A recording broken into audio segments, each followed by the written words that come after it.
कहानी की शुरुआत होती है और हम दो बाप बेटों को देखते हैं और ये दोनों यहाँ पर हंटिंग करने आए होते हैं। तभी उनमें से बेटे को टॉयलेट आती है और वो वहाँ पर बोट के ऊपर से ही टॉयलेट करने लगता है। तभी अचानक से उसे एक मगरमच्छ दिखाई देता है जिसे देखकर वो काफी ज्यादा डर जाता है। तो उसके पिता बोट को एक किनारे पर लगा देते हैं जिससे कि उसका बेटा आराम से फ्रेश हो सके। फिर वह फ्रेश होने के लिए जंगल की तरफ जाता है और फ्रेश होने के बाद उसका बेटा जब वापस आता है तो देखता है कि उसके पिता को किसी ने मार दिया है। इतनी ही देर में उस पर भी कोई हमला कर देता है जिससे कि वो तड़प तड़प कर वहीं पर मर जाता है। इसके बाद हम बैन को देखते हैं जो अपने फ्रेंड्स के साथ फेस्टिवल में आया होता है। दरअसल कुछ समय पहले उसकी गर्लफ्रेंड ने उसे छोड़ दिया था जिसकी वजह से वो काफी ज्यादा परेशान था और फेस्टिवल में उसे काफी सारी लड़कियां दिखाई देती हैं जिसे देखकर उसे अपने 7 साल पुरानी गर्लफ्रेंड याद आ जाती है। और बैन ने यहाँ पर किसी से 100 प्लेस के बारे में सुना था तो बैन अपने दोस्तों के साथ वहाँ पर जाने के लिए कहता है पर उसका दोस्त मार कर वहाँ पर नहीं जाना चाहता। पर बैन के बार बार कहने पर उसे जाना ही पड़ता है। जून और मार्कर उस दुकान पर जाते हैं जहाँ पर हॉन्टेड जगह के टूर कराया जाता है,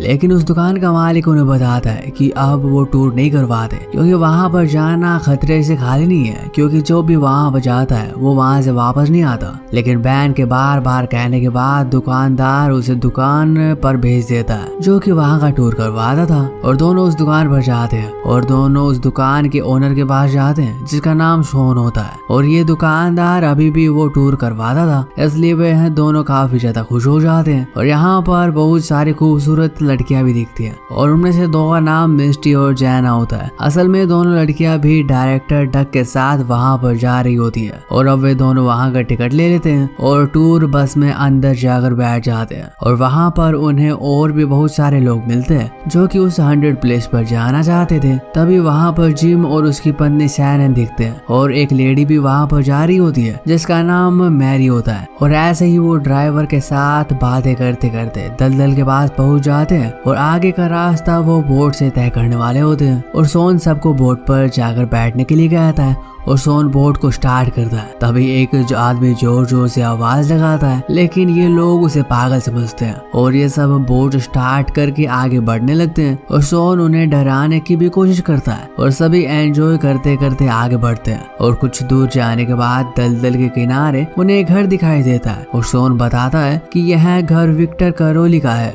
जो कि बहुत ही ज्यादा बदसूरत था, इसलिए उसके पिता ने उसे एक हैचेट लेकर उसे मार डाला और उसकी आत्मा अब भी यहीं पर रहती है। पर किसी को वहाँ पर इस बात पर विश्वास नहीं होता और सब लोग इस बात को मजाक में लेते हैं। और कुछ दूर वो आगे जाने के बाद बोट पत्थर से टकरा जाती है और वहाँ पर फंस जाती है। और सोन बोट को निकालने की काफी कोशिश करता है पर बोट तो हिलने का नाम ही नहीं लेती। तभी अचानक से वो जोरों से वहाँ पर बारिश होने लगती है और सभी देखते हैं कि बोट धीरे धीरे नीचे डूब रही होती है। तो वो लोग बोट को बाहर निकालने के लिए एक पेड़ की मदद लेते हैं और एक टहनी को पकड़ कर आगे बढ़ते हैं। तभी जिम का पैर फिसल जाता है और वो पानी में गिर जाता है। तभी एक एलिगेटर उसका पैर पकड़ लेता है और मैरी उस एलिगेटर को अपने गन से शूट करती है और किसी न किसी तरीके से किनारे पर पहुंच जाते हैं। और जिम बहुत ज्यादा घायल हो चुका था। तभी सोन पर बहुत ज्यादा गुस्सा होते हैं क्योंकि उसी ने सबको फंसाया था। अब वह उनको अपनी सच्चाई बताता है कि वह कोई टूर गाइड नहीं है और उसने ये सब पैसों के लिए किया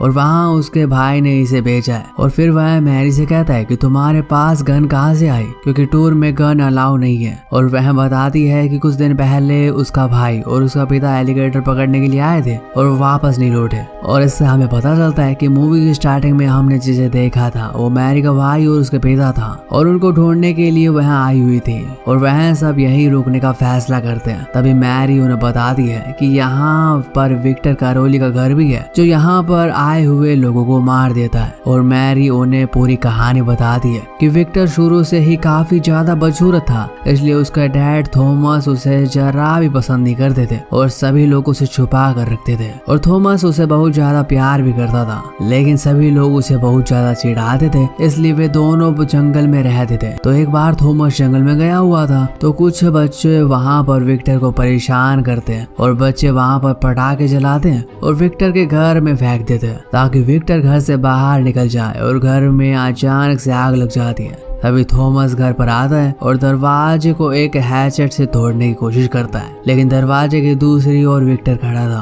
और उसकी भी उस हैचेट से ही मौत हो जाती है। और इससे विक्टर कैरोली जंगल में अपने डैड को ढूंढता है और जो भी उसके सामने आता है वो उसे मार डालता है। लेकिन कोई भी मैरी की इस बात पर विश्वास नहीं करता और कहते हैं कि विक्टर का घर तो पीछे रह गया। तब मैरी विक्टर कैरोली के असली घर को दिखाती है और कहती है कि जो घर तुमने पहले देखा था वह किसी और का था। तभी अचानक से उन्हें एक खतरनाक आवाज सुनाई देती है और वह लोग काफी ज्यादा डर जाते हैं। अब सबकी हालत खराब हो जाती है क्योंकि उनके पैरों में बहुत ज्यादा चोट लगी हुई थी। उसके बाद वे सभी लोग उस घर की तरफ जाते हैं और फिर अचानक से कैरोली वहां पर आ पहुंचता है और उन पर हमला कर देता है और जिम पर हमला करने की वजह से वहीं पर उसकी मौत हो जाती है। फिर सभी लोग वहां से भागने की कोशिश करते हैं लेकिन कैरोली उन पर हमला कर उन्हें मार डालता है और यह सब कुछ देखकर सब लोग वहां से भागने की कोशिश करते हैं। फिर भी मैरी उस पर गन से शूट करती है। तभी कैरोली उसकी तरफ आ रहा होता है लेकिन मैरी उसे गोली मारकर नीचे गिरा देती है। अभी लोग झाड़ियों में छुपे होते हैं और वे लोग सभी इकट्ठे होते हैं लेकिन देखते हैं कि वहां पर डक नहीं है। फिर हम डक को देखते हैं जो कि अकेला भाग रहा होता है। तभी अचानक कैरोली उसके सामने आ जाता है और इसके बाद कैरोली उसकी गर्दन मोड़कर उसे मार डालता है और फिर सभी लोग वहां से भागने की कोशिश करते हैं लेकिन घूम फिर कर वो वापस उस घर पर यहाँ पहुंचते हैं। अब बैन मैरी के साथ उस घर में कुछ हथियार ढूंढने जाता है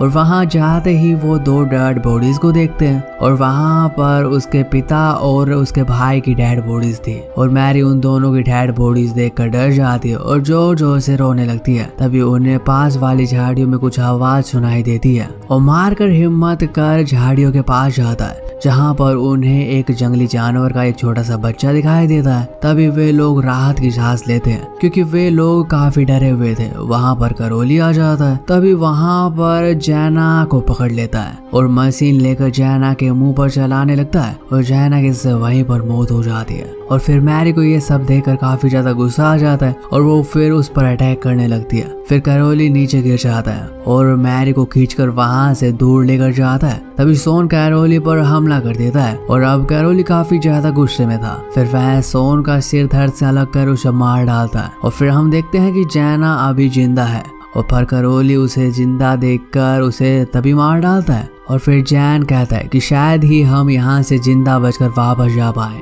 और इसलिए वो कहता है कि हम सबको मिलकर कैरोली को मारना होगा। फिर वह कहता है कि मैंने उसे एक घर में फ्यूल टैंक को देखा था जिसकी सहायता से हम उसे चलाकर मार सकते हैं और बैन का साथ सभी लोग देते हैं। फिर वह सभी बैन को घर के अंदर जाने के लिए कहते हैं और बाकी के 7 लोग कैरोली को ध्यान भटकाने के लिए खड़े होते हैं और वो उस घर के अंदर जाता है जहाँ पर वो फ्यूल टैंक मिल जाता है और बाहर वो सभी कैरोली का ध्यान भटकाने के लिए दूर दूर खड़े हो जाते हैं। तभी मिस्टी के बॉडी पार्ट्स अचानक से बैन पर गिरने लगते हैं और वो देखता है कि क्राउली उसके सामने खड़ा है। क्राउली बैन पर हमला करने वाला होता है। तभी मैरी पीछे से आकर क्राउली पर हमला कर देती है और वह क्राउली पर फ्यूल डाल देती है और उसे आग लगा देती है। तभी क्राउली जलने ही वाला होता है। तभी वहाँ पर जोरों से बारिश होने लगती है और सारे लोग जंगल की तरफ भागने लगते हैं और बारिश की वजह से क्राउली की आग बुझ जाती है और यह सब देख लोग कब्रिस्तान की तरफ पहुंच जाते हैं जहाँ का गेट बंद होता है और काफी ज्यादा कोशिश करने के बाद भी वहाँ का गेट नहीं खोल पाते। तब वहाँ पर सामने क्राउली आ जाता है और क्राउली को देखकर सभी लोग काफी ज्यादा डर जाते हैं और वो इधर उधर भागने लगते हैं और क्राउली मार्क्स को पकड़ लेता है और उसे बहुत बुरी मौत मारता है और उसका दोस्त उसके सामने ये देख रहा होता है लेकिन वो कुछ नहीं कर पाता।